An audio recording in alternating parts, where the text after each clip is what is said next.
ويريكم آياته فأي آيات الله تنكرون.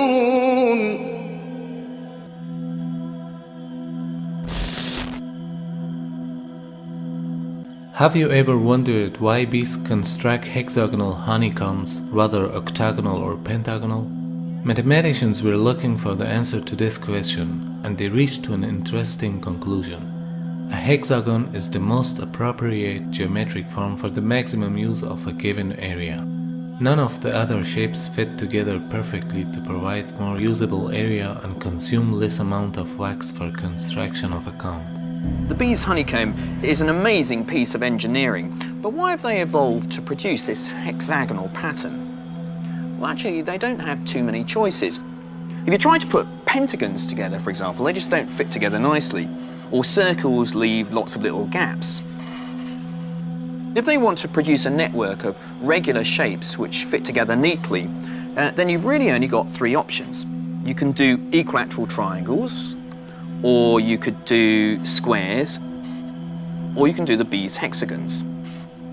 But why of those three does the bee choose the hexagons?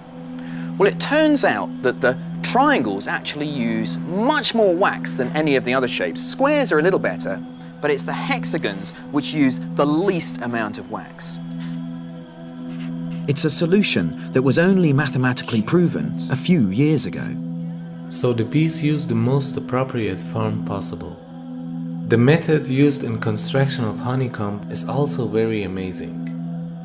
Bees start the construction of the hive from 2 or 3 different places and weave the honeycomb simultaneously in 2 or 3 strings. They start from different places.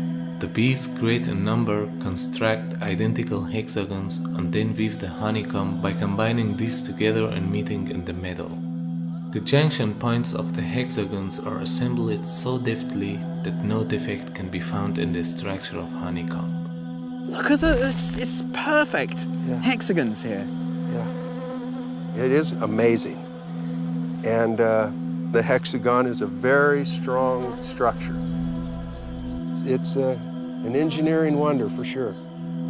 While thinking about this extraordinary performance, we for sure have to admit the existence of a superior will that ordains these creatures. The evolutionists want to explain this achievement with the concept of instinct and try to present it as a simple attribute of the bee. They've just done it for thousands and thousands of years. They were born to do it. They just instinctively know that this is the shape of their home. If there's an instinct at work, and if the rule is applied over all bees and leads them to work in harmony while they are not informed of each other, then it means that there is an exalted wisdom that rules over all these tiny creatures. Or in other words, the creator of these tiny creatures inspired them with what they have to do. And this fact was declared in Quran 14 centuries ago. وأوحى ربك إلى النحل أن اتخذي من الجبال بيوتا ومن الشجر ومما يعرشون ثم كلي من كل الثمرات فاسلكي سبل ربك ذللا يخرج من بطونها شراب مختلف ألوانه فيه شفاء للناس إن في ذلك لآية لقوم يتفكرون. Furthermore, the worker bees, those who gather pollen and make honey, are actually all females. The male bees do not make honey. This was only known recently. However, the mentioning verses pointed out to this fact 14 centuries ago. The Arabic words kulli, fasluki, and butuneha are all in female forms, whereas the male forms of these words are kul, fasluk, and butunehim. So by using the female moods of these words, Allah subhanahu wa ta'ala informs us that the worker bees are the female ones.